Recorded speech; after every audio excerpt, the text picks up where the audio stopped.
형님, 누나, 제발 부탁입니다. 저 좀 그만 무시하시면 안 될까요?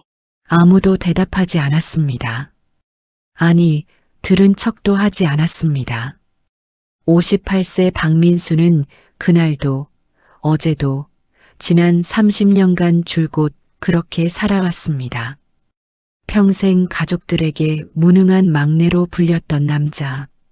명절 때마다 너는 왜 그 모양이냐는 핀잔을 들으며 고개만 숙이고 살았던 남자.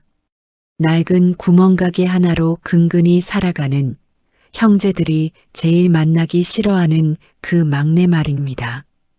그런데 오늘 2024년 11월 7일 이 남자의 인생이 완전히 뒤집히는 순간이 찾아왔습니다.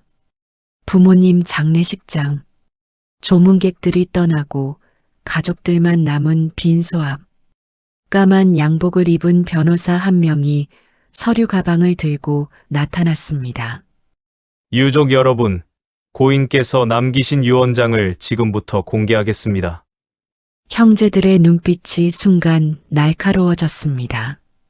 첫째 박진수는 팔짱을 끼고 턱을 치켜 세웠고, 둘째 박영희는 재빨리 계산기를 두드리듯 손가락을 움직였습니다. 반면 막내 민수는 그저 멍하니 영정사진 속 어머니를 바라보고 있었습니다. 변호사가 봉인된 봉투를 뜯었습니다. 그리고 또박또박 읽어내려갔습니다. 본인 박용기와 김순자는 온전한 정신으로 이 유언을 남깁니다. 우리 부부의 전 재산은 막내 아들 박민수에게 상속합니다. 순간 시간이 멈췄습니다. 뭐라고요? 첫째 진수가 벌떡 일어섰습니다. 얼굴이 새하얗게 질렸습니다. 이게 무슨 소리입니까? 재산을 전부 막내한테 말이 됩니까? 둘째 영희도 떨리는 목소리로 끼어들었습니다. 변호사님, 이건 분명 잘못된 겁니다. 아버지가 정신이 온전하지 않으셨을 때 유언장은 1년 전 두 분 모두 건강하실 때 작성되었습니다. 공증까지 완료된 법적 효력이 있는 문서입니다. 변호사는 담담하게 대답했습니다. 그리고 서류 가방에서 두툼한 파일 하나를 더 꺼냈습니다. 그리고 이것은 고인께서 함께 남기라고 하신 자료입니다. 30년간의 통장 거래 내역입니다. 형제들의 얼굴이 일그러졌습니다. 민수는 여전히 아무 말도 하지 않았습니다. 그저 어머니 영정사진 속 미소를 가만히 바라볼 뿐이었습니다. 변호사가 서류를 펼쳐 보이기 시작했습니다.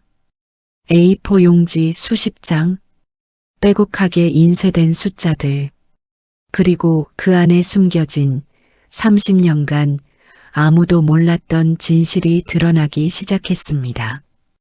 2024년 10월 박민수 송금 300만 원. 2024년 9월 박민수 송금 300만 원. 2024년 8월 변호사의 목소리가 빈소를 가득 채웠습니다. 같은 이름, 같은 금액. 한 달도 빠짐없이 30년간 계속된 기록. 반면 첫째와 둘째의 이름 옆에는 전혀 다른 숫자들이 적혀 있었습니다. 2019년 3월 박진수 인출 500만 원. 2017년 6월 박영희 인출 200만 원. 형제들의 얼굴이 점점 굳어갔습니다. 그리고 이 자료는 변호사가 또 다른 서류를 꺼냈습니다. 고 박용기 씨의 암 수술비 5천만 원. 납부자 박민수. 고 김순자 씨의 심장 수술비 3천만 원. 납부자 박민수.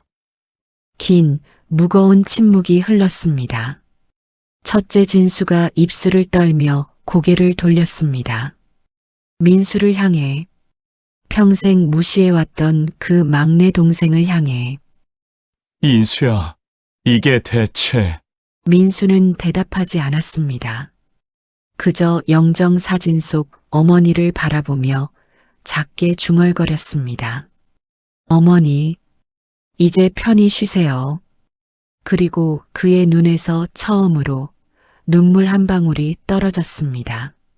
30년간 참아왔던 모든 것들이 지금 이 순간 무너지기 시작했습니다. 잠깐 이야기 시작 전에 구독과 좋아요 부탁드립니다. 큰 힘이 됩니다. 이 남자는 대체 왜 30년간 침묵했을까요?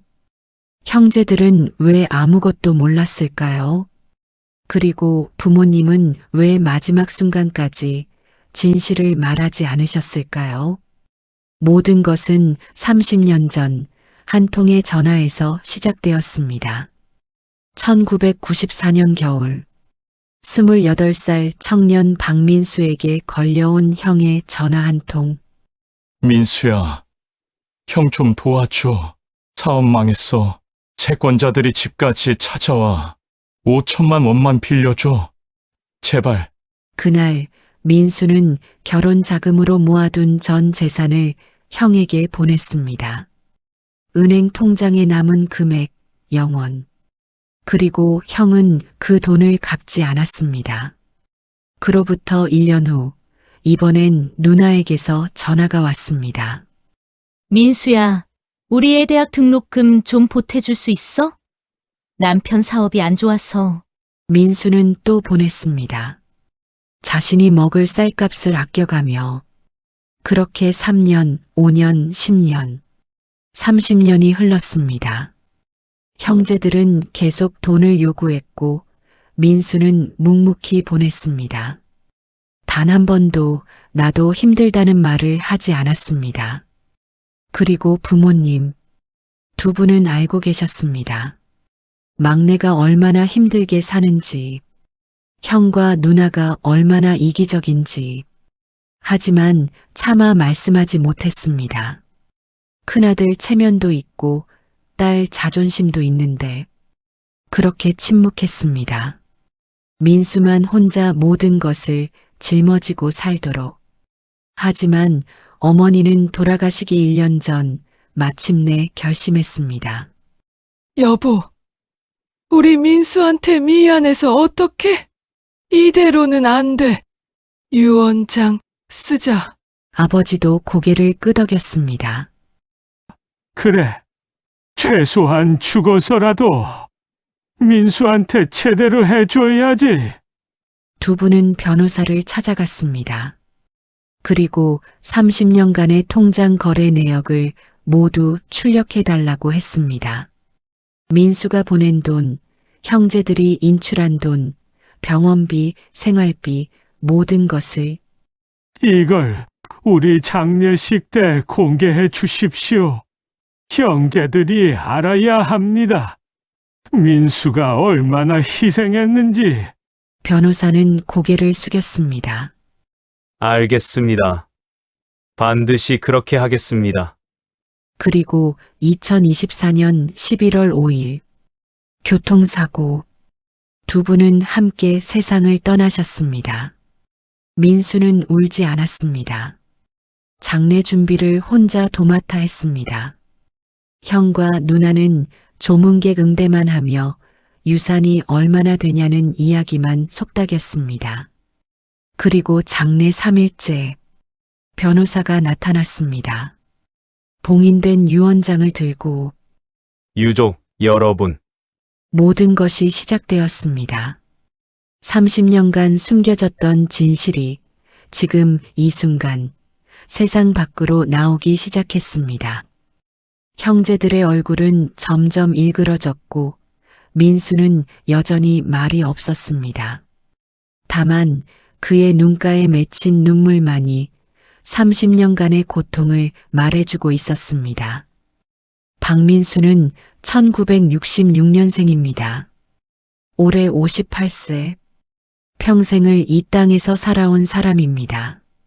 그의 얼굴에는 세월의 흔적이 깊게 파여 있습니다. 이마의 주름, 눈가의 잔주름, 거칠어진 손등. 모두 30년간 쉬지 않고 일한 증거들입니다. 민수는 서울 변두리에 작은 구멍가게를 운영합니다. 가게 이름도 없습니다. 그냥 슈퍼라고 써붙인 낡은 간판 하나. 아침 6시에 문 열고 밤 11시에 문 닫습니다. 하루 17시간 일합니다. 그가 입고 있는 옷은 10년 넘었습니다. 까만 점퍼, 낡은 청바지, 해진 운동화. 새 옷을 살 돈이 없어서가 아닙니다. 그냥 자신에게 쓸 돈이 아깝습니다. 민수에게는 가족이 없습니다. 결혼도 하지 못했습니다. 정확히는 할 수 없었습니다. 28살 때 사귀던 여자가 있었습니다. 서로 사랑했고 결혼을 약속했습니다. 민수는 5년간 악착같이 모은 돈 5천만 원을 통장에 쥐고 있었습니다. 그런데 그해 겨울 형에게서 전화가 왔습니다. 민수야, 형 좀 살려줘. 사업 망했어. 빚쟁이들이 집까지 쳐들어와. 5천만 원만 빌려줘. 1년 안에 꼭 갚을게. 민수는 망설였습니다. 그 돈은 결혼 자금이었습니다. 약혼녀와 약속한 돈이었습니다. 하지만 형의 목소리는 절박했습니다. 전화기 너머로 어린 조카의 울음소리까지 들렸습니다.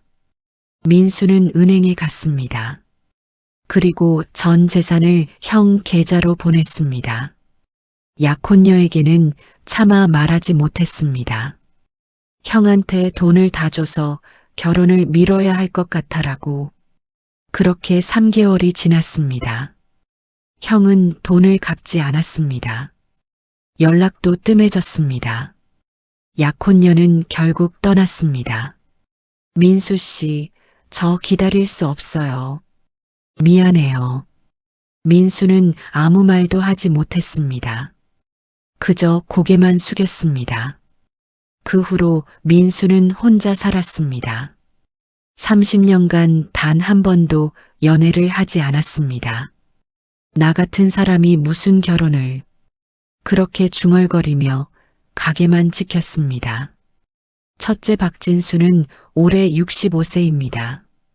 대기업 부장 출신입니다. 정확히는 출신이었습니다.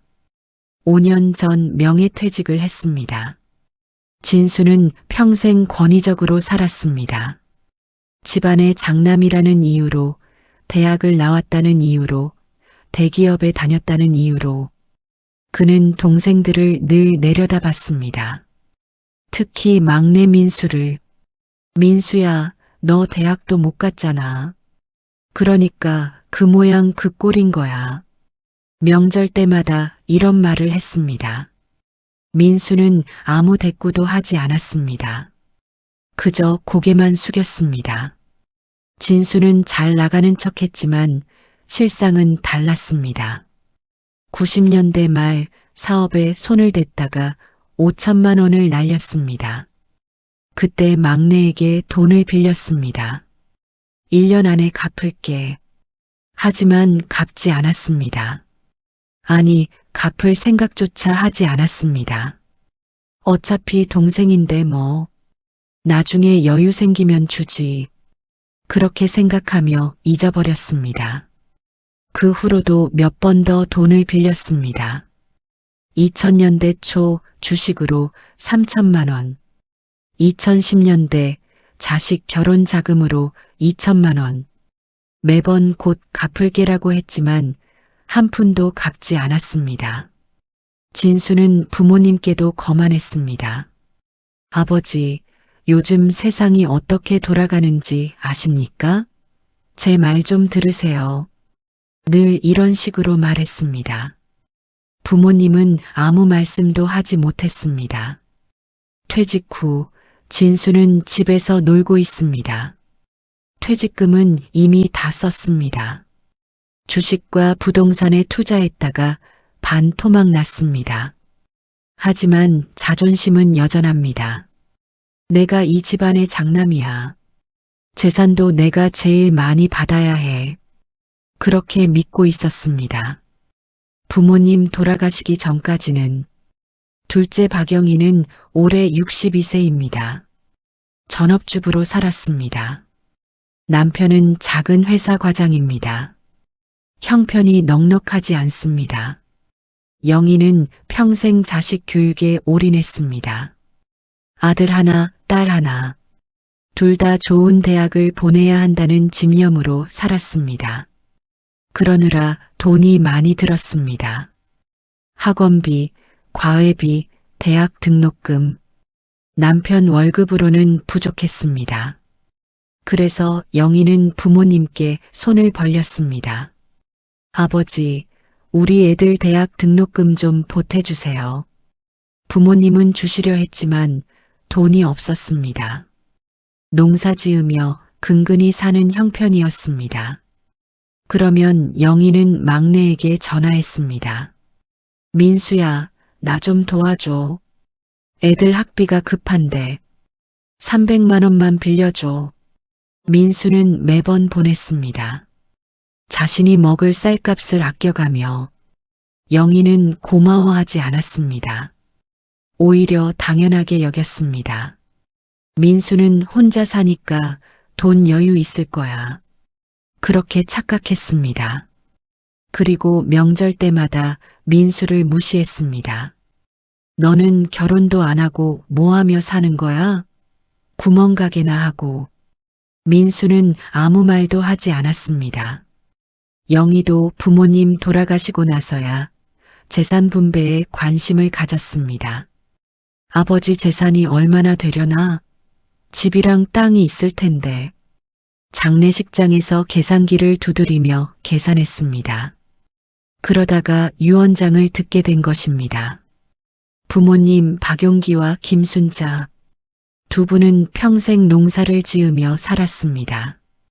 경기도 시골 작은 마을, 낡은 기와집 한 채. 용기 씨는 과묵한 분이었습니다. 말수가 적었습니다. 평생 땅만 보고 살았습니다. 순자 씨는 자식들을 끔찍이 사랑했습니다. 특히 막내 민수를. 우리 막내가 제일 착해. 말도 없이 고생만 하는구나. 순자 씨는 알고 있었습니다. 민수가 형과 누나에게 돈을 얼마나 보내는지. 어느 날 민수가 부모님 병원비를 보냈습니다. 300만 원. 통장에 입금 문자가 왔습니다. 순자 씨는 눈물을 흘렸습니다. 여보, 우리 민수가 또 돈을 보냈어요. 얘는 자기가 먹을 쌀도 없을 텐데. 용기 씨도 고개를 떨궜습니다. 미안하구만. 우리가 너무 미안해. 두 분은 첫째와 둘째에게 말하고 싶었습니다. 너희들 민수한테 너무 미안하지 않으냐? 그 애가 얼마나 고생하는지 아냐? 하지만 차마 말씀하지 못했습니다. 큰애 체면도 있고 딸의 자존심도 있는데 그렇게 침묵했습니다. 그러다 2년 전 용기 씨가 위암 진단을 받았습니다. 수술비가 5천만 원. 첫째와 둘째에게 연락했습니다. 애들아, 아버지가 수술을 해야 하는데. 진수가 대답했습니다. 아버지, 저도 지금 형편이 안 좋아요. 죄송합니다. 영희도 마찬가지였습니다. 아버지, 우리도 애들 학비에 빚이 있어서요. 결국 민수가 냈습니다. 5천만 원. 은행 대출을 받아서. 부모님은 그 사실을 알았습니다. 통장에 박민수 이름이 찍혀 있었으니까. 순자 씨는 그날 밤 울었습니다. 여보, 우리 이러면 안 돼요. 민수한테 너무 미안해요. 용기 씨가 말했습니다. 유언장을 쓰자. 우리 죽고 나면 최소한 민수한테 제대로 해주자. 순자 씨가 고개를 끄덕였습니다. 그래요. 그래야 해요. 두 분은 변호사를 찾아갔습니다. 그리고 30년간의 모든 기록을 정리했습니다. 민수가 보낸 돈, 형과 딸이 가져간 돈, 병원비, 생활비, 모든 것을. 이걸 우리 장례식 때 공개해 주십시오. 형제들이 알아야 합니다. 변호사는 고개를 숙이며 약속했습니다. 반드시 그렇게 하겠습니다. 2024년 11월 5일 교통사고였습니다. 용기 씨와 순자 씨는 시장에 가던 길이었습니다. 횡단보도를 건너다가 신호를 무시한 트럭에 치였습니다. 두 분 모두 현장에서 숨졌습니다. 민수에게 연락이 왔습니다. 민수 씨, 부모님이 사고를 당하셨습니다. 지금 병원으로 오십시오. 민수는 달려갔습니다. 하지만 두 분은 이미 차가운 시신이 되어 있었습니다. 민수는 울지 않았습니다. 그저 멍하니 어머니 얼굴을 바라봤습니다. 어머니, 형과 누나도 왔습니다. 그들은 울었습니다. 아버지, 어머니. 하지만 그 눈물 뒤에는 다른 생각이 있었습니다. 재산 정리를 어떻게 하지? 장례 준비는 민수가 다 했습니다. 장례식장 예약, 부고, 발송, 조문객 응대 준비. 형과 누나는 조문객들에게 인사만 했습니다. 그리고 장례 3일째, 변호사가 나타났습니다. 유족 여러분, 고인께서 남기신 유언장을 지금부터 공개하겠습니다. 모든 것이 시작되었습니다. 30년간 숨겨진 진실이 지금 빈소 앞에서 드러나기 시작한 것입니다. 민수는 여전히 말이 없었습니다. 다만 그의 손은 미세하게 떨리고 있었습니다. 어머니의 마지막 사랑을 이제 곧 받게 될 것입니다. 변호사의 목소리가 빈소를 가득 채웠습니다. 고인께서 남기신 유언장의 전문을 읽어드리겠습니다. 서류가 바스락거리는 소리, 형제들의 숨소리, 그리고 민수의 침묵. 본인 박용기와 김순자는 온전한 정신으로 다음과 같이 유언합니다. 우리 부부의 전 재산, 시골집과 농지 2,000평, 그리고 예금 8천만 원은 막내 아들 박민수에게 상속합니다. 첫째 진수가 벌떡 일어났습니다. 이게 무슨 소립니까? 말도 안 됩니다. 얼굴이 벌겋게 달아올랐습니다. 주먹을 불끈 쥐었습니다. 저는 장남입니다. 이 집안의 대를 이을 사람이란 말입니다. 그런데 재산을 전부 막내한테 준다고요? 변호사는 담담하게 대답했습니다. 유언장은 법적으로 유효합니다. 공증까지 완료되었습니다. 둘째 영희도 떨리는 목소리로 끼어들었습니다. 변호사님, 이건 분명 잘못된 겁니다.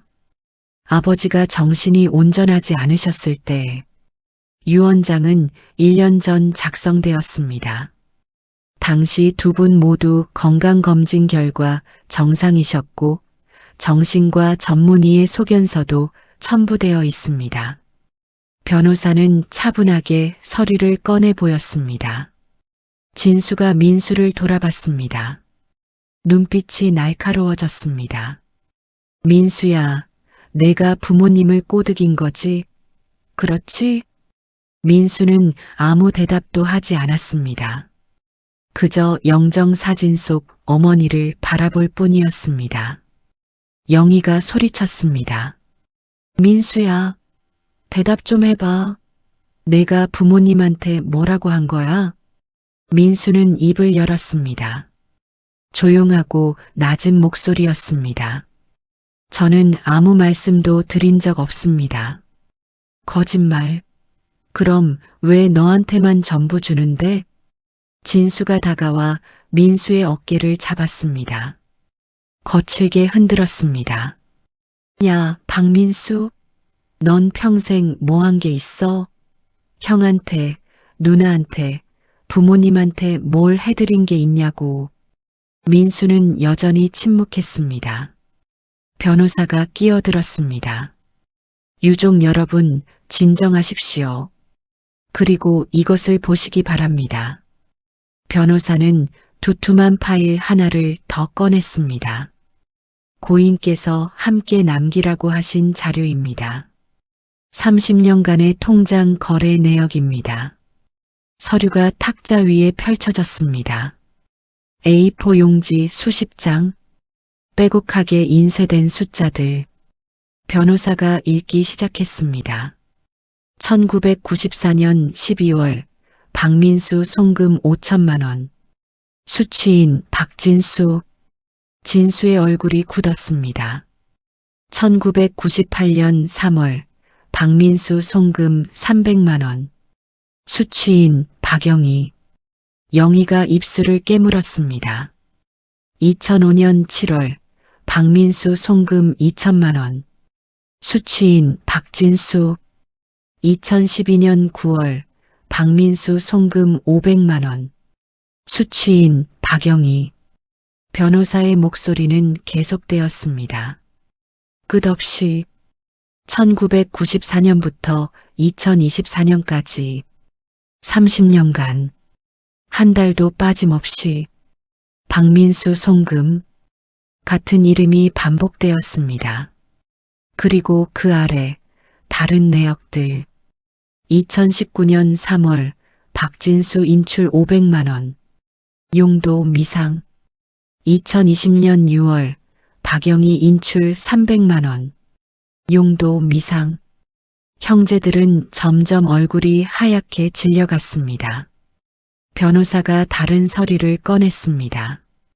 그리고 이것은 병원비 납부 내역입니다. 2022년 4월 고 박용기 씨 위암 수술비 5천만 원. 납부자 박민수. 2023년 9월 고 김순자 씨 심장 수술비 3천만 원. 납부자 박민수. 침묵. 긴 무거운 침묵이 흘렀습니다. 진수가 떨리는 목소리로 말했습니다. 그게 다 뭔데? 변호사는 차분하게 대답했습니다. 박민수 씨께서 30년간 부모님과 형제분들께 송금한 총액은 약 2억 3천만 원입니다. 영희가 비명처럼 소리쳤습니다. 2억? 그게 무슨... 반면 박진수 씨와 박영희 씨께서 부모님께 송금하신 내역은 변호사는 서류를 넘겼습니다. 없습니다. 진수가 주저앉았습니다. 그럴 리가. 나도 분명. 오히려 부모님 통장에서 인출하신 내역만 있습니다. 박진수 씨 총 800만 원.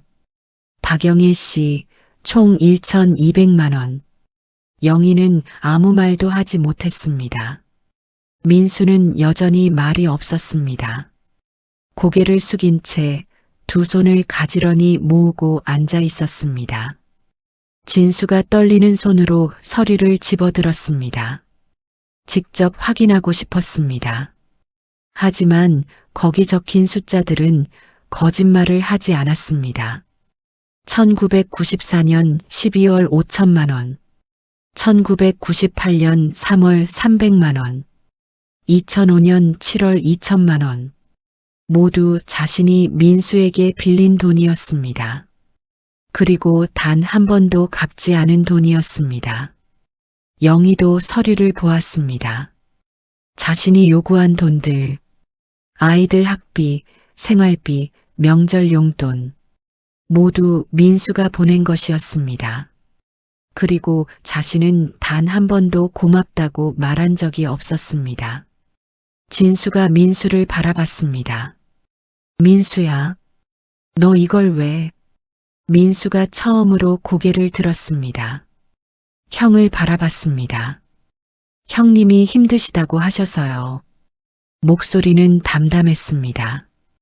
감정이 없었습니다. 누나도 어려우시다고 하셔서요. 영희가 울음을 터뜨렸습니다. 민수야, 미안해. 나 정말 몰랐어. 하지만 민수는 고개를 돌렸습니다. 다시 영정 사진을 바라봤습니다. 진수가 다가왔습니다. 민수야, 형이 잘못했다. 형이 미안하다. 민수는 대답하지 않았습니다. 변호사가 말했습니다. 유언장에는 한 가지 내용이 더 있습니다. 형제들이 변호사를 바라봤습니다. 고인께서는 이렇게 적으셨습니다. 박진수와 박영희는 각자 민수에게 받은 만큼만 돌려받으시오. 나머지는 모두 민수의 몫입니다. 진수가 물었습니다. 그게 무슨 뜻입니까? 박진수 씨는 부모님께 인출한 800만 원을 돌려받으실 수 있습니다. 박영애 씨는 1,200만 원입니다. 나머지 전 재산은 박민수 씨의 상속분입니다. 영희가 소리쳤습니다. 그럼 우리는 겨우 그것만 받는다는 겁니까? 유언장의 내용입니다. 진수가 벌떡 일어났습니다. 이건 부당합니다. 저는 장남입니다. 법적으로 이의를 제기하겠습니다. 변호사는 고개를 저었습니다. 유언장은 법적으로 완벽합니다. 이의 제기는 가능하지만 승소 가능성은 없다고 봅니다. 진수가 민수를 노려봤습니다. 야, 박민수, 내가 이러려고 그랬어? 30년간 돈 보내준 게 다 이거 받으려고 그런 거였지? 민수가 천천히 고개를 들었습니다. 처음으로 형을 똑바로 쳐다봤습니다. 형님, 목소리는 낮았지만 단단했습니다. 저는 단 한 번도 바란 적이 없습니다. 저는 그냥 가족이니까 도와드린 겁니다. 거짓말.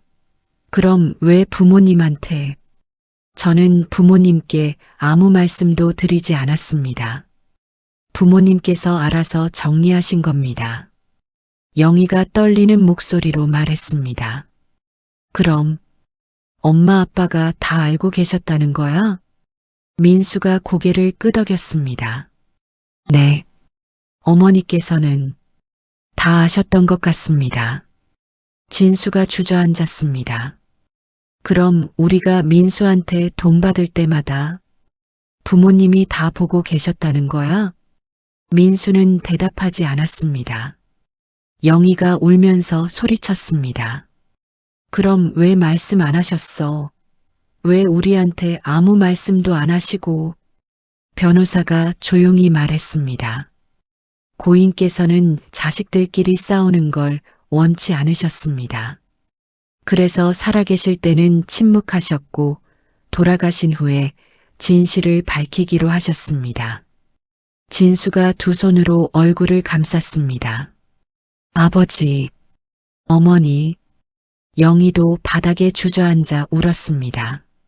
민수는 여전히 영정 사진을 바라보고 있었습니다. 어머니의 미소, 따뜻했던 그 미소. 민수야, 엄마는 다 알고 있단다. 생전에 어머니가 하셨던 말씀이 떠올랐습니다. 민수의 눈에서 눈물이 흘러내렸습니다. 30년간 참아왔던 모든 것들이 지금 이 순간 무너져 내렸습니다. 장례식이 끝났습니다. 조문객들은 모두 떠나고 빈소는 정리되었습니다. 부모님의 영정 사진만이 덩그러니 남아 있었습니다. 형제들은 각자 집으로 돌아갔습니다. 아무 말도 나누지 않았습니다. 진수는 차 안에서 계속 생각했습니다. 민수가 30년간 2억이 넘는 돈을 믿기지 않았습니다. 아니, 믿고 싶지 않았습니다. 영희는 집에 도착해서도 멍하니 앉아 있었습니다. 내가 민수한테 그렇게 많은 돈을 받았다고? 남편이 물었습니다. 여보, 무슨 일 있어요? 영희는 대답하지 못했습니다. 그저 고개만 저었습니다. 민수는 구멍가게로 돌아왔습니다. 낡은 가게, 좁은 방, 혼자 사는 공간. 그는 찬장 깊숙한 곳에서 낡은 상자 하나를 꺼냈습니다. 박스 안에는 오래된 편지들이 가득했습니다. 부모님께서 보내신 편지들. 30년치. 민수는 그 중 하나를 꺼내 펼쳤습니다. 1998년 어머니가 보낸 편지였습니다. 민수야, 형한테 돈 빌려줬다며? 엄마한테는 말 안 했지만 형수가 말하더구나. 내가 결혼 자금으로 모은 돈이었다며? 민수야, 엄마가 미안하다. 형은 좀 그런 애야. 동생 생각은 안 하고 자기 생각만 해. 근데 엄마가 뭐라고 하면 형 자존심 상할까봐 차마 말을 못하겠구나. 민수야, 내가 이해해줘. 응? 엄마가 나중에 꼭 보답할게. 민수는 편지를 접었습니다. 그리고 다른 편지를 꺼냈습니다. 2005년 아버지가 보낸 편지였습니다. 민수야, 아버지다. 내가 또 형한테 돈을 보냈다며? 아버지가 미안하다. 아버지가 무능해서 자식들한테 제대로 물려줄 게 없어서 내가 이렇게 고생하는구나. 민수야, 참아라. 아버지가 죽으면 그때는 너한테 제대로 해줄게. 그때까지만 참아다오. 민수는 편지를 내려놓았습니다. 눈물이 떨어졌습니다. 편지 위에 아버지, 어머니, 부모님은 알고 계셨습니다. 다 알고 계셨습니다. 하지만 살아계실 때는 말씀하지 못하셨습니다. 형과 누나의 자존심 때문에, 가족이 싸우는 걸 원치 않으셨기 때문에, 그래서 죽음으로 진실을 밝히신 것입니다.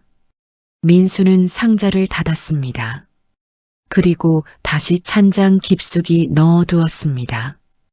그날 밤 영희는 잠을 이루지 못했습니다. 계속 생각났습니다.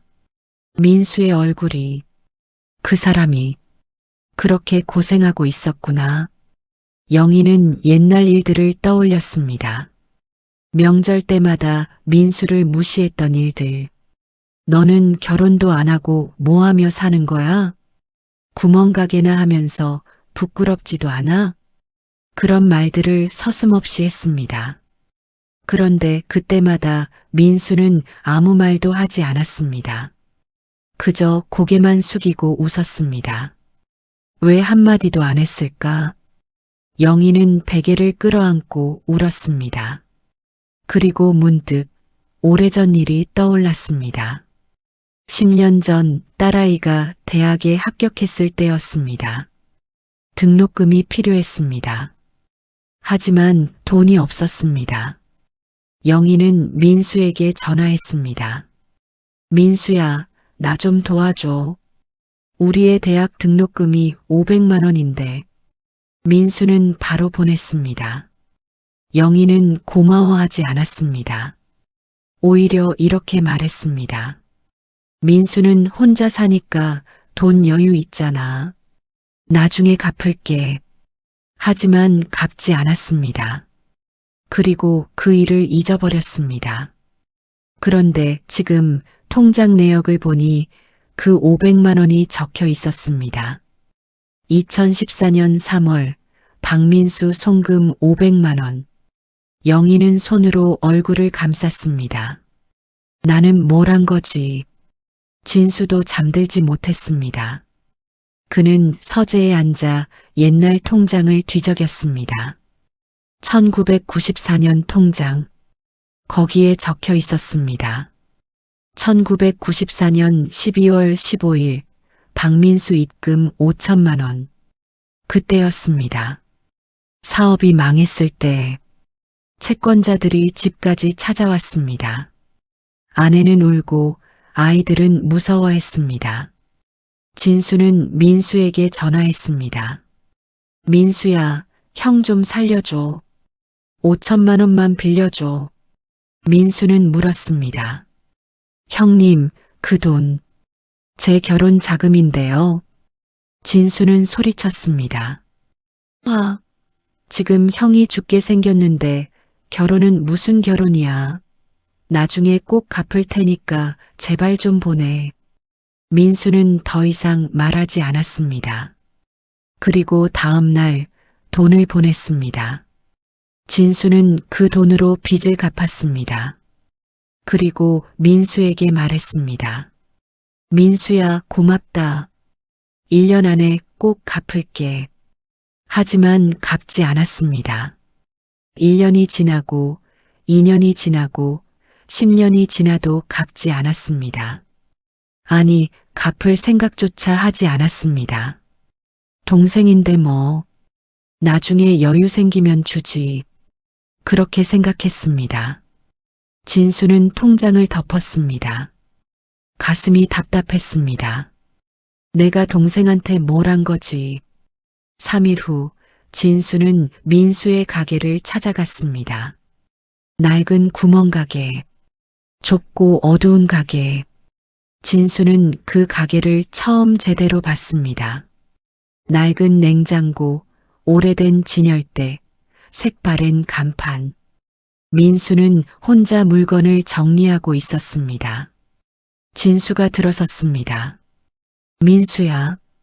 민수가 고개를 들었습니다. 형을 봤습니다.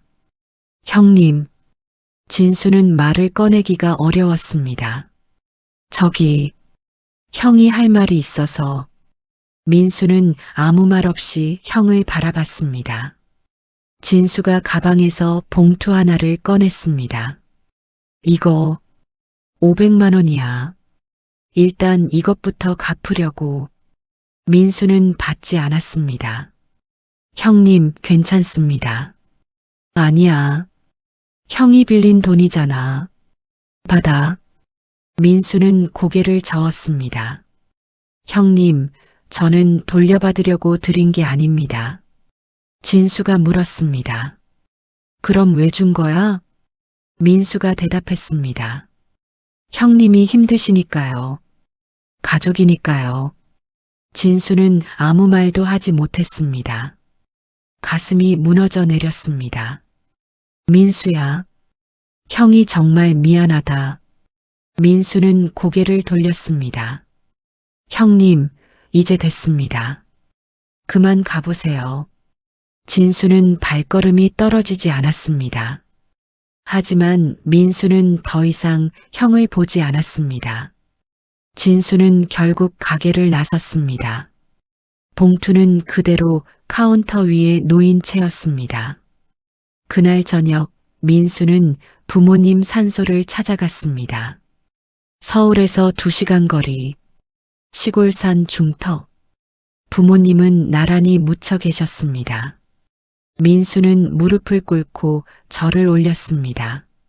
아버지, 어머니, 저 왔습니다. 바람이 불었습니다. 나뭇잎이 바스락거렸습니다. 민수는 조용히 말했습니다. 유언장 잘 받았습니다. 고맙습니다. 눈물이 흘렀습니다. 근데 어머니, 저는 그냥 형제들이 저를 좀 이해해줬으면 했을 뿐입니다. 돈은 중요하지 않았어요. 바람이 또 불었습니다. 민수는 품속에서 낡은 봉투 하나를 꺼냈습니다. 부모님 산소 정리를 하던 중 발견한 것이었습니다. 봉투에는 이렇게 적혀 있었습니다. 민수에게. 민수는 봉투를 열었습니다. 안에는 편지 한 장이 들어 있었습니다. 어머니의 글씨였습니다. 민수는 떨리는 손으로 편지를 펼쳤습니다. 그리고 읽기 시작했습니다. 민수야, 이 편지를 읽고 있다면 엄마는 이미 세상을 떠났겠구나. 민수야, 엄마가 미안하다. 30년간 내가 얼마나 힘들었는지 엄마는 다 알고 있었어. 형과 누나한테 돈 보낼 때마다 내가 얼마나 아꼈는지도 알아. 근데 엄마는 차마 형들한테 말을 못했어. 형은 자존심이 세고 누나는 체면을 중요하게 여기잖니. 엄마가 말하면 가족들이 싸울까봐 무서웠어. 그래서 참았어. 내가 혼자 힘들어하는 걸 보면서도 민수야, 정말 미안하다. 이 유언장은 엄마가 너한테 줄 수 있는 마지막 사랑이야.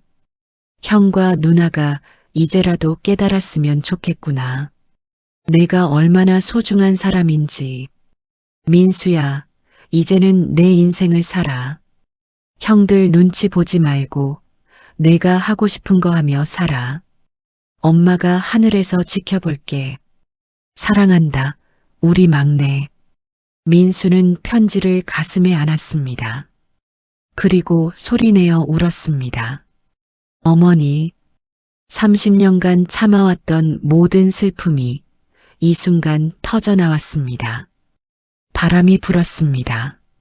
마치 어머니가 민수의 등을 쓰다듬는 것처럼. 일주일이 지났습니다. 민수는 여느 때처럼 가게를 열었습니다. 아침 6시 셔터를 올리고 물건을 정리했습니다. 하지만 마음은 무겁기만 했습니다. 형과 누나의 얼굴이 계속 떠올랐습니다. 장례식장에서 무너지던 그 모습들. 내가 너무한 건 아닐까? 민수는 생각했습니다. 부모님의 유언장 때문에 형제들이 상처받은 것은 아닐까? 자신이 원한 것은 이게 아니었는데. 그날 오후 우체부가 등기 우편 하나를 가져왔습니다. 박민수 씨 맞으시죠? 여기 서명해 주세요. 민수는 서명하고 우편을 받았습니다. 발신인은 법무법인이었습니다. 법무법인 정도? 민수는 봉투를 뜯었습니다. 안에는 법률 서류가 들어 있었습니다. 제목은 이랬습니다. 유언장 무효 소송 제기 통지서. 민수의 손이 떨렸습니다. 서류를 읽기 시작했습니다. 원고 박진수, 박영희. 피고 박민수. 소송 사유. 유언자의 의사능력 부재 및 부당한 영향력 행사 의혹. 형과 누나가 소송을 건 것입니다. 유언장이 무효라고 주장하는 소송이었습니다. 민수는 서류를 내려놓았습니다. 가슴이 무너져 내렸습니다. 형님, 누나. 그날 저녁 진수와 영희는 변호사 사무실에 앉아 있었습니다. 변호사가 물었습니다. 정말 이 소송을 진행하시겠습니까? 승소 가능성은 높지 않습니다. 진수가 대답했습니다. 그래도 해야 합니다. 이건 부당해요. 영희도 고개를 끄덕였습니다. 민수가 부모님을 이용한 거예요. 30년간 돈을 주면서 부모님 마음을 산 거라고요. 변호사는 한숨을 쉬었습니다. 하지만 증거가 없습니다. 유언장은 법적으로 완벽하고 부모님의 의사능력도 문제 없었습니다. 진수가 테이블을 쳤습니다. 그럼 우리는 어떻게 합니까? 평생 장남으로 살아온 제가 동생한테 이렇게 당하라고요? 영희도 울먹였습니다. 저도 딸인데 부모님 재산에서 겨우 1,000만 원만 받는 게 말이 됩니까? 변호사는 조용히 말했습니다. 두 분 냉정하게 생각해 보십시오. 박민수 씨가 30년간 보낸 돈이 2억이 넘습니다. 그런데 유산은 겨우 1억 정도입니다. 오히려 박민수 씨가 손해를 본 겁니다. 진수가 소리쳤습니다. 그건 민수가 알아서 한 거잖아요. 우리가 강요한 것도 아니고.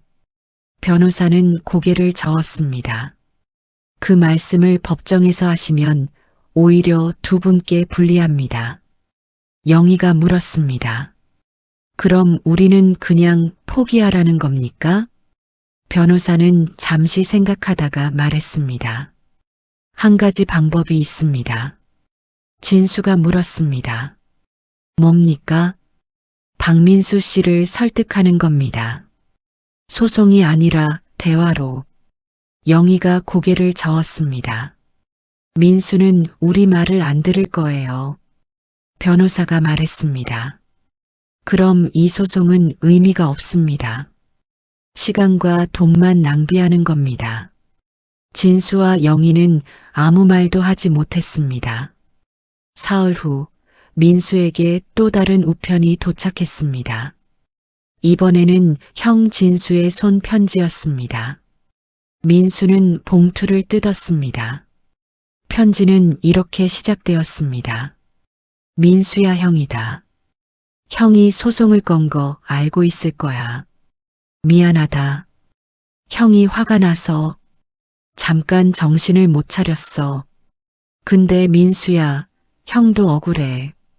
형은 평생 장남으로 살았어. 아버지 어머니 모시고 집안 대소사 다 챙기고. 그런데 재산은 너한테만 가고. 형은 뭐가 되는 거야? 민수야, 제발 좀 이해해줘. 형도 사람이야. 형도 자식들한테 물려줄 게 필요해. 유산을 다 달라는 게 아니야. 그냥 조금만 나눠줄 수 없니? 형이 부탁한다. 제발. 민수는 편지를 접었습니다. 가슴이 답답했습니다. 형님도 결국 돈 때문이구나. 민수는 답장을 쓰지 않았습니다. 그 주말 영희가 민수의 가게를 찾아왔습니다. 민수는 물건을 정리하고 있었습니다. 민수야. 민수가 고개를 들었습니다. 누나. 영희는 조심스럽게 다가왔습니다. 민수야, 우리 얘기 좀 할 수 있을까? 민수는 고개를 끄덕였습니다. 두 사람은 가게 뒤편 작은 테이블에 앉았습니다. 영희가 먼저 말을 꺼냈습니다. 민수야, 나 정말 미안해. 30년간 너한테 받기만 하고 한 번도 고맙다는 말 안 했지. 민수는 아무 대답도 하지 않았습니다. 영희가 계속 말했습니다. 근데 민수야, 나도 억울해. 나도 부모님 딸이잖아. 그런데 겨우 1,000만 원만 받는 게 너무 서러워. 민수가 처음으로 입을 열었습니다. 누나, 제가 부모님께 뭐라고 한 적 없어요. 부모님께서 알아서 정리하신 겁니다. 영희가 물었습니다. 그럼 너는 이 유언장이 공정하다고 생각해? 민수는 잠시 생각했습니다. 모르겠습니다. 저도 이게 맞는지 모르겠어요. 영희가 놀랐습니다. 그럼 너도 이 유언장이 부담스럽다는 거야? 민수가 고개를 끄덕였습니다. 네. 솔직히 저는 형제들이랑 싸우고 싶지 않았어요. 그냥 평생처럼 조용히 살고 싶었습니다. 영희의 눈에 눈물이 맺혔습니다. 민수야, 그럼 우리 소송 취하할게. 대신 유산을 좀 나눠줄 수 있어? 민수는 한참을 생각했습니다. 그리고 천천히 말했습니다. 누나, 저는 돈이 필요하지 않아요. 근데 영희가 눈을 빛냈습니다. 근데 한 가지만 약속해 주세요. 뭔데? 민수가 누나를 똑바로 바라봤습니다. 이제부터는 서로 존중하며 살아요. 제가 못났다고, 결혼 못했다고 그런 말 하지 말아주세요. 영희는 고개를 떨궜습니다. 민수야, 미안해. 정말 미안해. 민수가 말했습니다. 제가 원한 건 돈이 아니었어요. 그냥 인정받고 싶었어요. 저도 이 집안 사람이라고. 영희는 눈물을 흘렸습니다. 민수, 너는 정말 착해. 그날 밤 영희는 진수에게 전화했습니다. 오빠, 민수 만났어. 뭐래? 민수가 유산 나눠줄 수 있대. 진수가 놀랐습니다. 정말? 응. 근데 조건이 있어. 무슨 조건? 이제부터는 민수를 존중하라는 거야. 무시하지 말고. 진수는 한동안 말이 없었습니다. 그리고 중얼거렸습니다. 그래. 그래야지. 우리가 너무했어. 영희가 말했습니다. 오빠, 우리 소송 취하하자. 그리고 민수한테 제대로 사과하자. 진수가 대답했습니다. 그래. 그래야 해. 이틀 후 형제 3명이 다시 만났습니다. 부모님 산소 앞이었습니다. 3사람은 나란히 무릎을 꿇고 절을 올렸습니다. 진수가 먼저 말했습니다. 아버지, 어머니, 형이 잘못했습니다. 민수한테 너무 못했습니다. 영희도 말했습니다. 엄마, 아빠, 저도 미안해요. 민수한테 평생 상처만 줬어요. 민수는 아무 말도 하지 않았습니다. 그저 고개를 숙이고 있었습니다. 진수가 민수를 돌아봤습니다. 민수야, 형이 소송 취하할게. 미안하다. 영희도 말했습니다. 민수야, 나도 미안해. 30년간 정말 미안했어. 민수가 고개를 들었습니다. 조용하고 쓸쓸한 미소였습니다. 형님, 누나, 괜찮습니다. 저는 그냥 가족이 화목했으면 좋겠어요. 진수가 물었습니다. 민수야, 유산 정말 나눠줄 수 있니? 민수가 고개를 끄덕였습니다. 네, 셋이서 나눠 가져요. 영희가 놀랐습니다. 정말? 네. 그게 부모님도 원하셨을 것 같아요. 진수는 눈물을 흘렸습니다. 민수야, 고맙다. 정말 고맙다. 3사람은 다시 부모님 산소 앞에 절을 올렸습니다. 바람이 불었습니다. 마치 부모님이 미소 짓는 것 같았습니다. 그런데 그날 밤, 민수가 집으로 돌아왔을 때 우편함에 또 다른 편지가 들어 있었습니다. 발신인은 법무법인 대안이었습니다. 부모님 유언 집행을 맡았던 그 변호사 사무실이었습니다. 민수는 봉투를 뜯었습니다. 안에는 짧은 편지 한 장과 또 다른 봉인된 봉투가 들어 있었습니다. 편지는 이렇게 적혀 있었습니다. 박민수 씨께 고 박용기, 김순자님께서는 2번째 유언장을 남기셨습니다. 만약 형제들이 화해한다면 이 편지를 민수에게 전해달라고 하셨습니다. 형제분들께서 소송을 취하하셨다는 소식을 들었습니다. 이제 이 편지를 전해드립니다. 민수는 손이 떨렸습니다. 2번째 유언장. 민수는 봉인된 봉투를 뜯었습니다. 그리고 펼쳤습니다. 어머니의 글씨였습니다. 민수는 읽기 시작했습니다. 그리고 첫 문장을 보는 순간 온몸이 얼어붙었습니다. 민수야, 사실 너는 우리 친아들이 아니란다. 민수는 편지를 들고 그대로 얼어붙었습니다. 손이 떨렸습니다. 편지가 바스락거렸습니다. 친아들이 아니라고? 민수는 다시 편지를 읽었습니다. 민수야, 사실 너는 우리 친아들이 아니란다. 내가 태어난 건 1966년 겨울이 아니야. 너는 1967년 봄 우리가 너를 입양했을 때 이미 돌이 지난 아이였어. 엄마가 이 이야기를 하는 건 내가 진실을 알아야 한다고 생각해서야. 너의 친부모님은 교통사고로 돌아가셨단다. 당시 너는 겨우 돌이었어. 친척도 없었고 아무도 너를 데려가지 않았지. 엄마는 그때 셋째를 유산했어. 너무 슬펐지.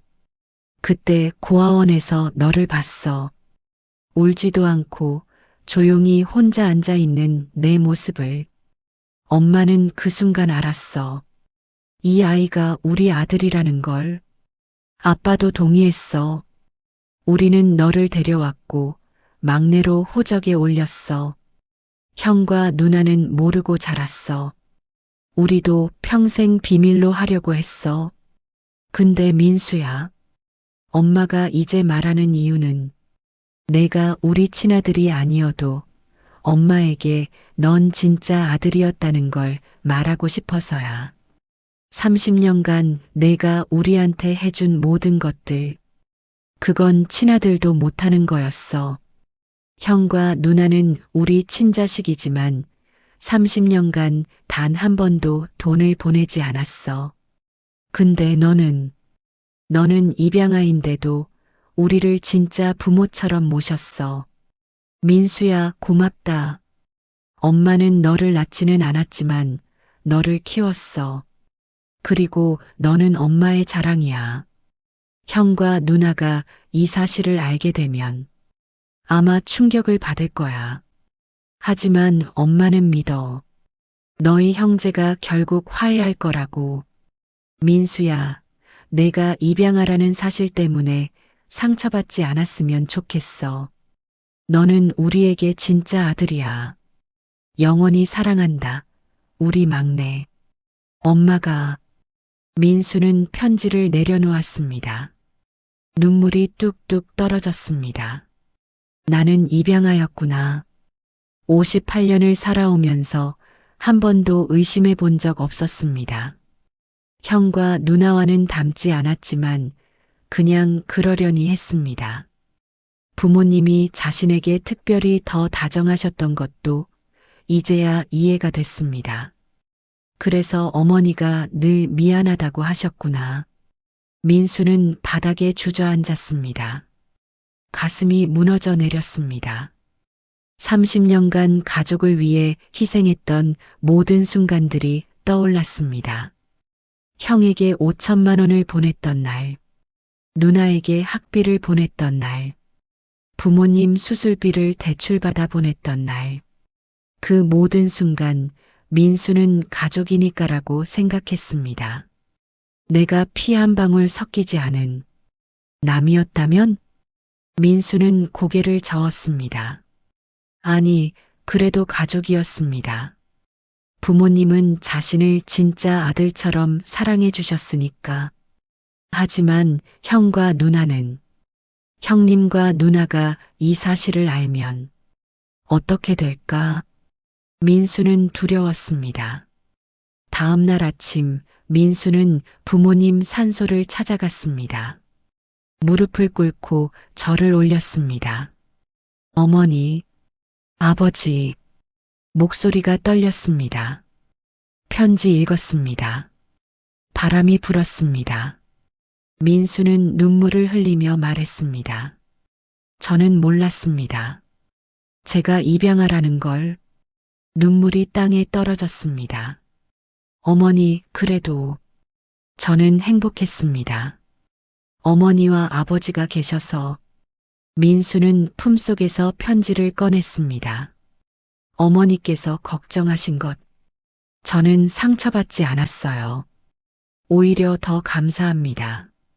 민수는 편지를 가슴에 안았습니다. 저를 데려가 주셔서, 키워주셔서 정말 고맙습니다. 민수는 한참을 그렇게 울었습니다. 일주일 후 민수는 결심했습니다. 형과 누나에게 이 사실을 말해야 한다고. 민수는 형 진수에게 전화했습니다. 형님, 저 민수입니다. 누나도 같이 만날 수 있을까요? 드릴 말씀이 있습니다. 진수가 물었습니다. 무슨 일이야? 목소리가 안 좋은데. 만나서 말씀드리겠습니다. 사흘 후 세 사람은 다시 만났습니다. 이번에도 부모님 산소 앞이었습니다. 진수가 물었습니다. 민수야, 무슨 일인데 우리를 여기로 부른 거야? 민수는 품속에서 편지를 꺼냈습니다. 형님, 누나, 이걸 읽어보세요. 진수가 편지를 받았습니다. 영희도 옆에서 함께 읽었습니다. 처음에는 별 생각 없이 읽던 두 사람.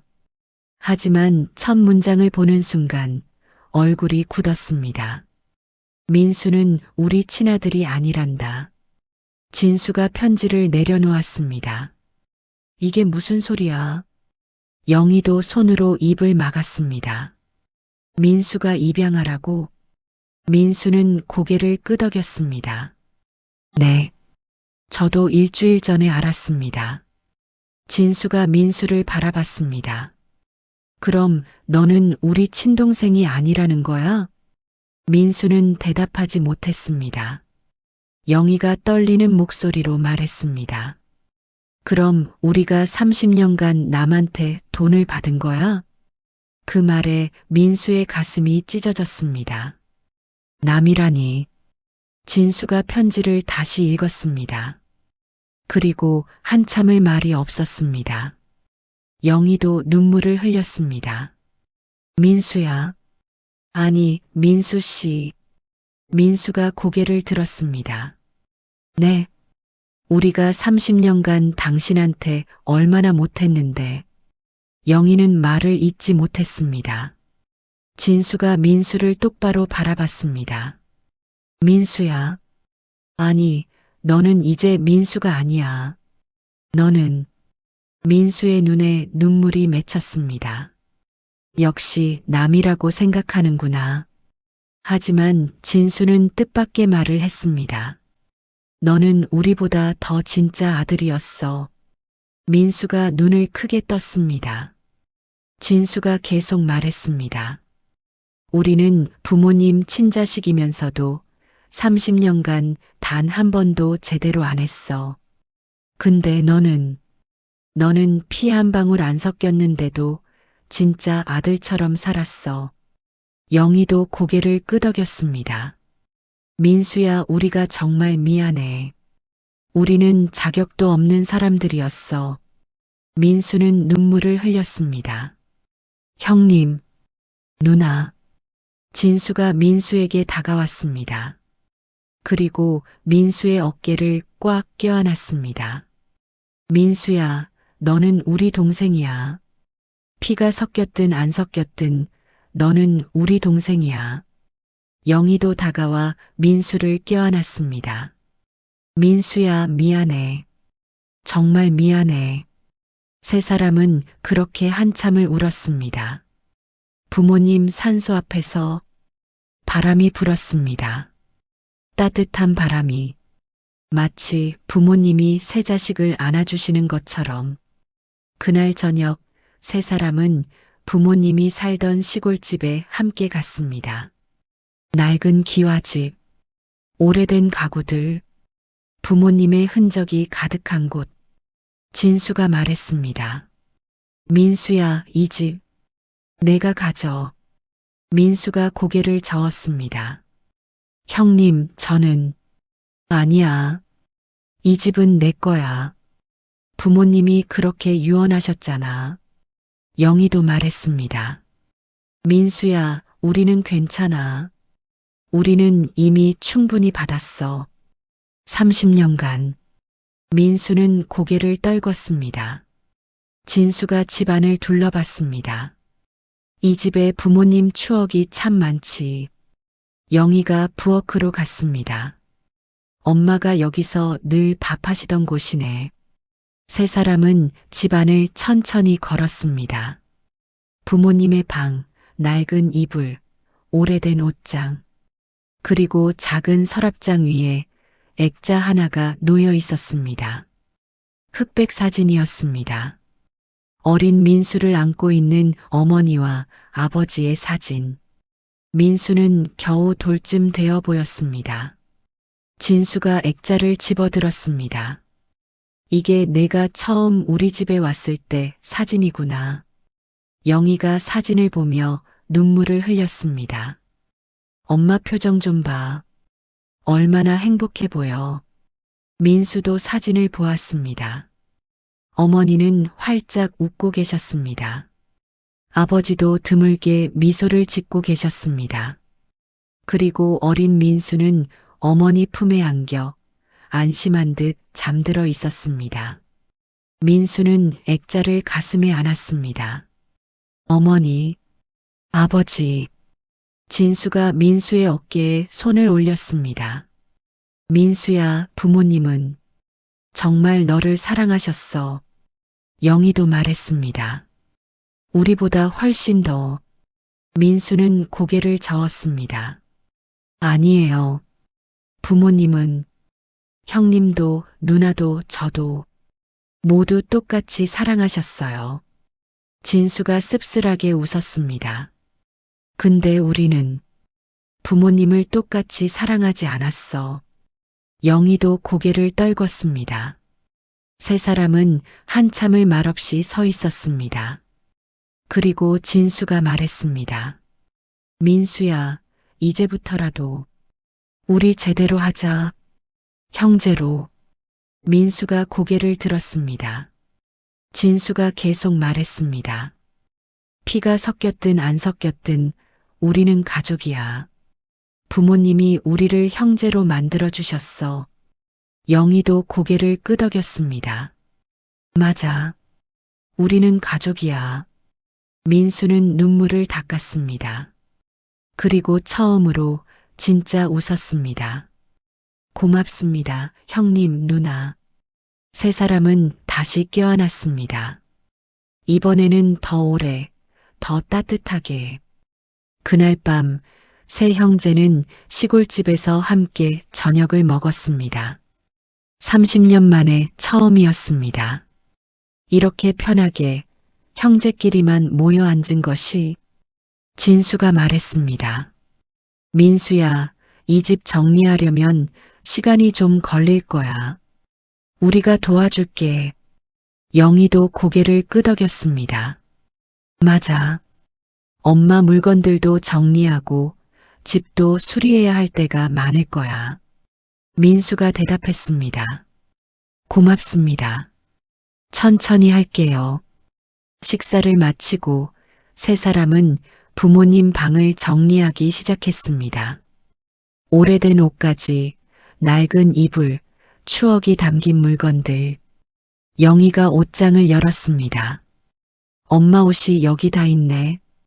그때 옷장 맨 위 선반에서 낡은 상자 하나가 보였습니다. 진수가 상자를 내렸습니다. 이게 뭐지? 상자에는 자물쇠가 채워져 있었습니다. 민수가 말했습니다. 저도 처음 봅니다.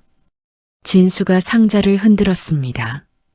안에서 무언가 덜그럭거리는 소리가 났습니다. 열쇠를 찾아야 할 것 같은데. 세 사람은 방 안을 뒤졌습니다. 그리고 서랍장 맨 아래 칸에서 작은 열쇠 하나를 발견했습니다. 영희가 열쇠를 집어들었습니다. 이거 같은데? 상자를 열었습니다.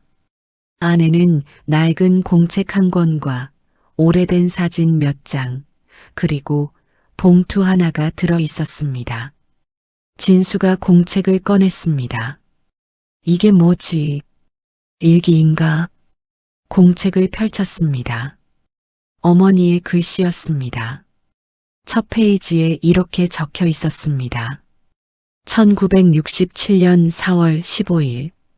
오늘 우리 막내 민수를 데려왔다.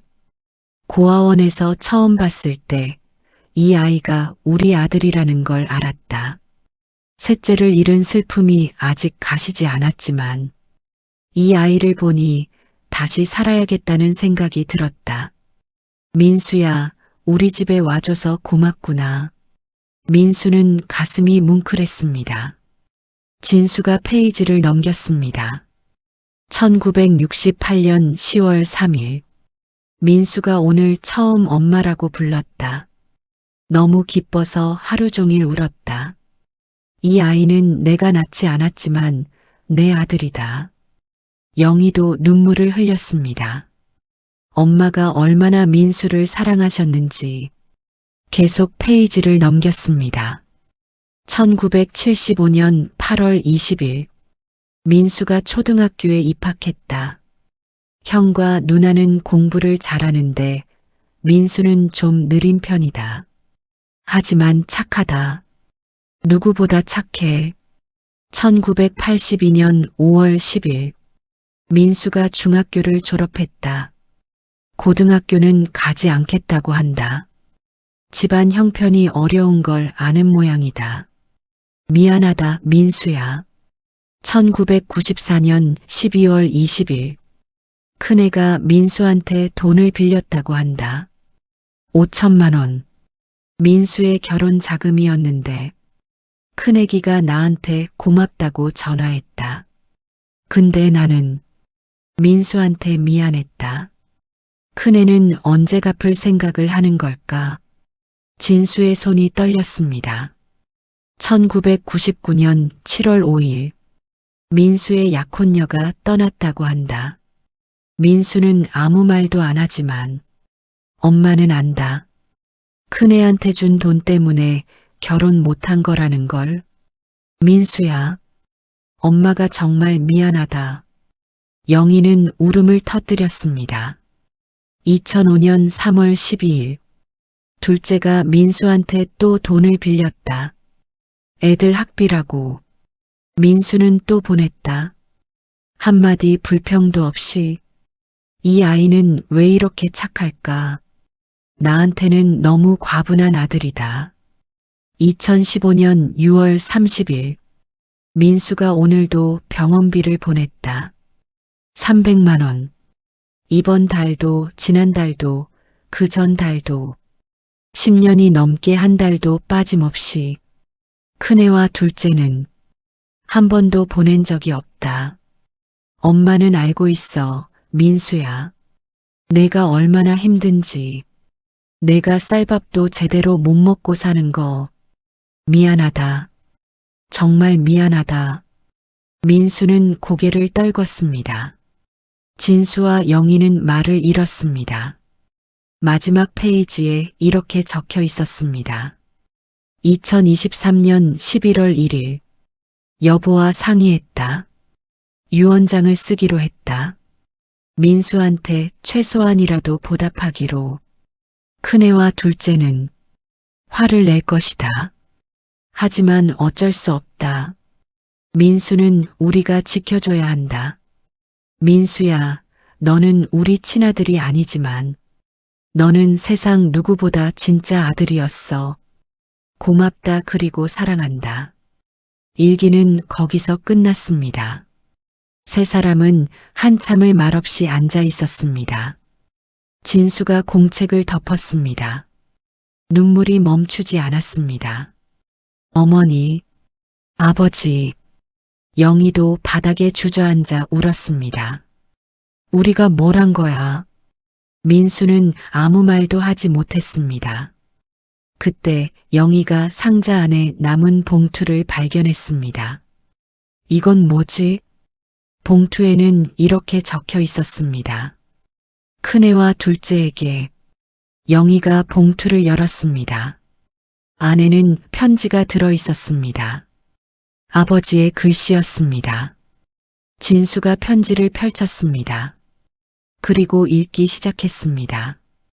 진수야, 영희야. 아버지다.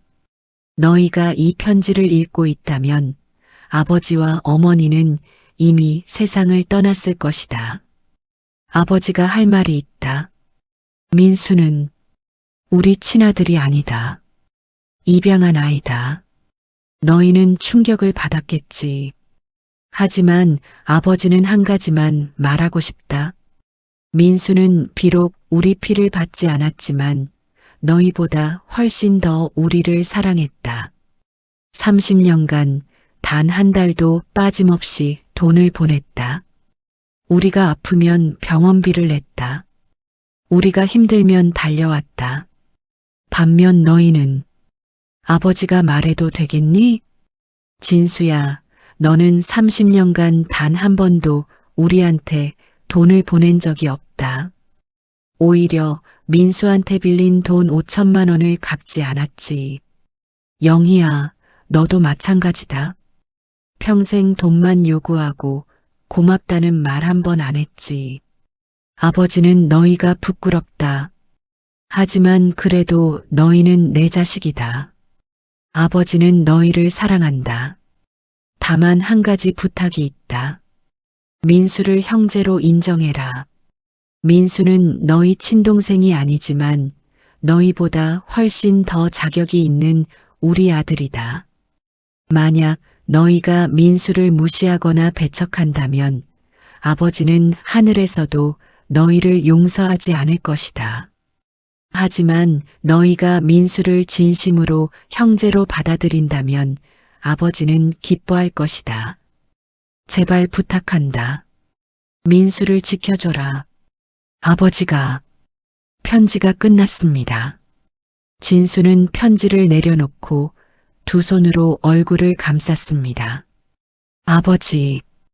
영희는 소리내어 울었습니다. 우리가 얼마나 못된 자식이었어. 민수는 두 사람을 바라봤습니다. 진수가 민수 앞에 무릎을 꿇었습니다. 민수야. 형이 정말 미안하다. 영희도 무릎을 꿇었습니다. 민수야. 우리가 정말 잘못했어. 민수는 두 사람을 일으켰습니다. 형님, 누나. 일어나세요. 진수가 민수의 손을 잡았습니다. 민수야, 우리가 너무 못됐어. 30년간 내가 얼마나 힘들었는데. 민수는 고개를 저었습니다. 아닙니다. 저는 가족이니까 했던 겁니다.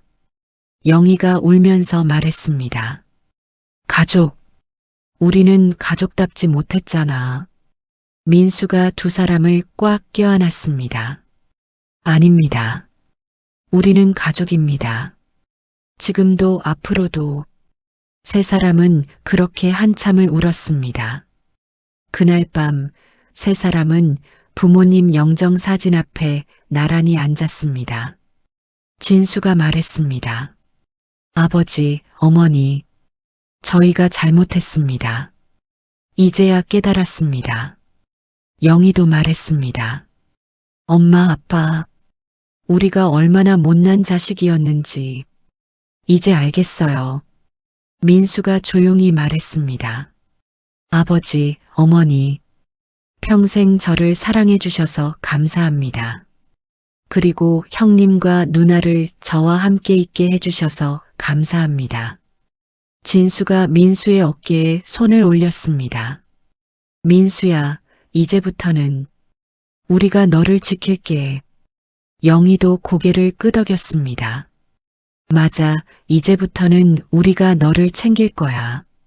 민수는 눈물을 닦았습니다. 고맙습니다. 세 사람은 영정사진 앞에 깊이 절을 올렸습니다. 바람이 불었습니다. 촛불이 흔들렸습니다. 마치 부모님이 고개를 끄덕이시는 것 같았습니다. 다음 날 아침 세 사람은 함께 은행에 갔습니다. 유산을 정리하기 위해서였습니다. 진수가 말했습니다. 민수야, 예금 8천만 원. 민수가 고개를 저었습니다. 아닙니다. 셋이 나눠 가져요. 영희가 말했습니다. 아니야, 민수야. 우리가 받을 자격이 없어. 하지만 민수는 단호했습니다. 아닙니다. 셋이 나눠 가져요. 진수가 물었습니다. 정말 그래도 되겠니? 민수가 웃었습니다. 네. 이게 부모님이 원하신 거니까요. 며칠 후 민수는 부모님 집 정리를 마쳤습니다. 형과 누나가 도와주었습니다. 그리고 집 마당에 작은 표지판 하나를 세웠습니다. 박용기 김순자 추모의 집. 진수가 물었습니다.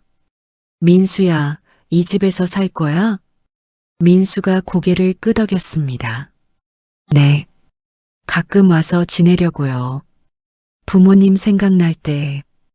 영희가 말했습니다. 우리도 자주 올게. 민수가 웃었습니다. 좋습니다. 세 사람은 집 앞에서 사진을 찍었습니다.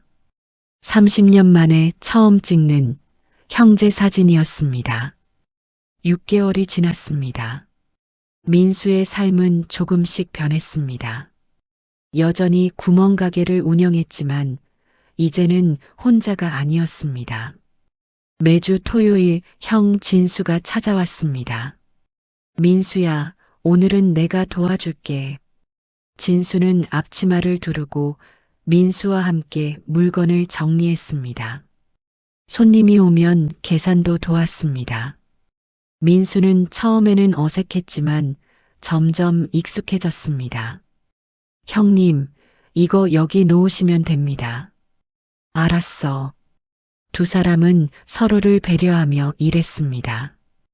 일을 마치고 진수는 늘 이렇게 말했습니다. 민수야, 저녁은 형이 살게.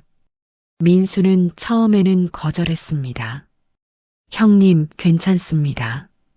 하지만 진수는 고집을 부렸습니다. 야, 30년간 내가 나한테 얼마나 많이 사줬는데 이제는 형이 살 차례야. 민수는 결국 웃으며 따라갔습니다. 두 사람은 가게 근처 작은 식당에서 저녁을 먹었습니다. 진수가 말했습니다. 민수야, 요즘 어때? 힘든 건 없고? 민수가 고개를 저었습니다. 아닙니다. 괜찮습니다. 진수는 민수를 바라봤습니다. 민수야, 너 혹시 결혼 생각 없어? 민수가 놀라 고개를 들었습니다. 결혼이요? 응.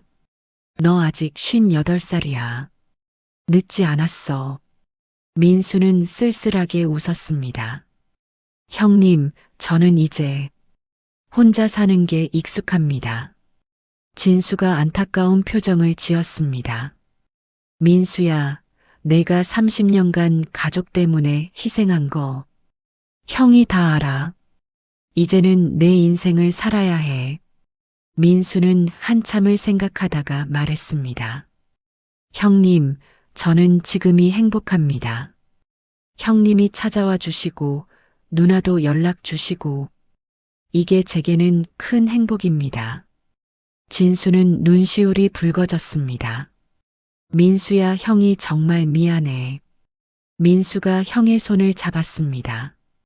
형님, 이제 그런 말씀하지 마세요. 우리는 가족입니다. 매주 일요일 누나 영희가 찾아왔습니다. 손에는 늘 반찬통을 들고 민수야, 내가 반찬 좀 만들어 왔어. 냉장고에 넣어둬. 민수는 고마워하며 받았습니다. 누나, 이렇게까지 안 하셔도 되는데. 영희가 손사래를 쳤습니다. 무슨 소리야? 너 혼자 사는데 제대로 먹어야지. 영희는 민수의 방을 둘러봤습니다. 여전히 좁고 낡았지만 깨끗했습니다. 민수야, 이 집 좀 수리해야 하는 거 아니야? 민수가 고개를 저었습니다. 괜찮습니다. 살만합니다. 영희는 안타까워했습니다. 민수야, 부모님한테 받은 유산으로 집 좀 사. 이렇게 계속 살면 안 돼. 민수가 웃었습니다. 누나, 저는 이 집이 편합니다. 30년 살았으니까요. 영희는 한숨을 쉬었습니다. 너는 왜 이렇게 욕심이 없어? 민수가 차를 따라 건넸습니다. 누나, 제게는 이게 행복입니다. 욕심 부릴 게 없어요. 영희는 차를 마시며 말했습니다. 민수야, 나 요즘 밤마다 생각해. 우리가 너한테 얼마나 못했는지. 민수가 고개를 저었습니다. 누나, 이제 그런 생각하지 마세요. 아니야. 나는 평생 너한테 미안할 거야. 민수는 누나의 손을 잡았습니다. 누나, 우리는 가족입니다. 가족은 서로 용서하는 거예요. 영희는 눈물을 흘렸습니다. 민수야, 고마워. 한 달에 한 번 형제 3명은 부모님 산소를 함께 찾았습니다. 오늘도 3사람은 나란히 산을 올랐습니다. 산소 앞에 도착해 절을 올렸습니다. 진수가 말했습니다. 아버지, 어머니, 저희 잘 지내고 있습니다. 영희도 말했습니다. 엄마, 아빠, 이제 우리 싸우지 않아요. 민수는 조용히 말했습니다. 아버지, 어머니, 편히 쉬세요. 세 사람은 산소 앞에 앉아 도시락을 먹었습니다.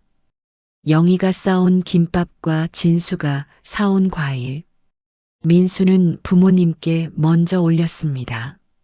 아버지, 어머니 드세요.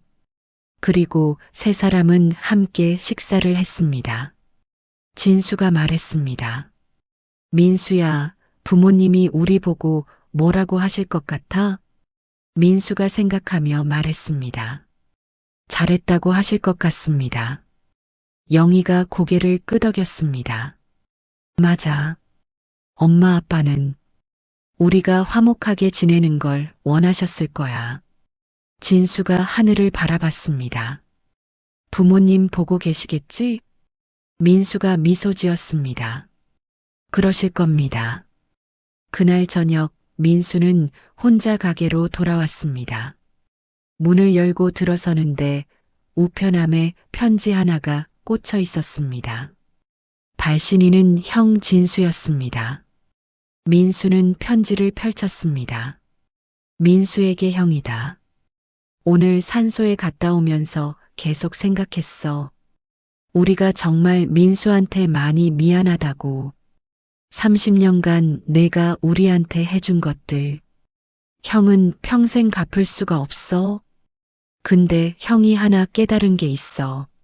너는 우리한테 돈을 준 게 아니었어. 너는 우리한테 사랑을 준 거였어.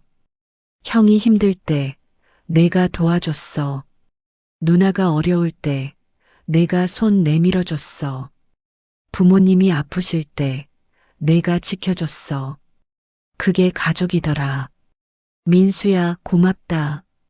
그리고 미안하다. 형은 이제 알았어. 진짜 가족이 뭔지. 피가 섞였든 안 섞였든 서로 아끼고 지켜주는 게 가족이더라. 민수야, 너는 우리 가족의 자랑이야. 앞으로도 계속 형제로 지내자. 사랑한다. 우리 동생. 형이. 민수는 편지를 가슴에 안았습니다. 눈물이 흘렀습니다. 하지만 이번에는 슬픈 눈물이 아니었습니다. 행복한 눈물이었습니다. 다음 날 민수는 부모님이 남긴 시골집으로 갔습니다. 집 앞 마당에는 어머니가 심으신 코스모스가 피어 있었습니다. 민수는 꽃을 바라보며 중얼거렸습니다. 어머니, 저 행복합니다. 바람이 불었습니다. 코스모스가 흔들렸습니다. 민수는 집 안으로 들어갔습니다. 부모님 방에는 여전히 두 분의 사진이 걸려 있었습니다. 민수는 사진 앞에 앉았습니다. 아버지, 어머니, 오늘도 찾아왔습니다. 민수는 품속에서 작은 액자를 꺼냈습니다. 형제 세 명이 함께 찍은 사진이었습니다. 어머니, 보세요. 우리 이제 사이좋게 지냅니다. 민수는 액자를 부모님 사진 옆에 두었습니다. 어머니께서 원하시던 대로 우리는 가족입니다. 민수는 창밖을 바라봤습니다. 해가 지고 있었습니다. 노을이 아름다웠습니다. 민수는 생각했습니다. 30년간 힘들었지만 후회하지 않습니다. 민수는 어머니의 말씀을 떠올렸습니다. 민수야, 너는 우리에게 진짜 아들이야. 고맙다. 그리고 사랑한다. 민수는 눈을 감았습니다. 가슴이 따뜻했습니다. 그날 밤 민수는 일기를 썼습니다. 30년 만에 처음 쓰는 일기였습니다. 2025년 5월 15일. 오늘 형님과 누나를 만났다. 우리는 함께 웃었다. 30년간 기다렸던 순간이었다. 나는 행복하다. 비록 나는 부모님의 친아들은 아니지만 부모님은 나를 진짜 아들로 사랑해 주셨다. 형님과 누나도 이제 나를 동생으로 인정해 주신다. 나는 세상에서 가장 행복한 사람이다. 부모님 감사합니다. 형님, 누나 사랑합니다. 박민수, 민수는 일기장을 덮었습니다. 그리고 창밖을 바라봤습니다. 민수는 중얼거렸습니다. 어머니, 아버지 보고 계시죠? 바람이 불었습니다. 마치 대답하는 것처럼 민수는 미소 지었습니다. 인생은 때로 우리를 시험합니다. 하지만 진짜 가족은 그 시험을 함께 이겨냅니다. 피가 아니라 사랑으로. 민수는 30년간 혼자 견뎠습니다. 하지만 이제는 혼자가 아닙니다. 그에게는 형이 있고 누나가 있습니다. 그리고 하늘에서 지켜보시는 부모님이 계십니다. 민수의 삶은 결코 헛되지 않았습니다. 그의 사랑은 결국 형제들의 마음을 움직였고 가족을 하나로 만들었습니다. 이것이 진짜 효도이고 이것이 진짜 가족입니다. 부모님께서 민수에게 주신 마지막 선물은 재산이 아니라 가족의 화해였습니다. 그리고 민수는 그 선물을 가장 소중히 여기며 살아갑니다. 오늘도 내일도 영원히. 이야기를 들어주셔서 감사합니다. 여러분의 가족은 안녕하신가요? 오늘 부모님께, 형제에게 전화 한 통 해보시는 건 어떨까요? 늦기 전에 말입니다. 사랑한다고, 고맙다고. 그 한마디가 누군가의 30년을 바꿀 수 있습니다. 구독과 좋아요로 이 이야기가 더 많은 분들께 전해질 수 있도록 도와주세요. 감사합니다.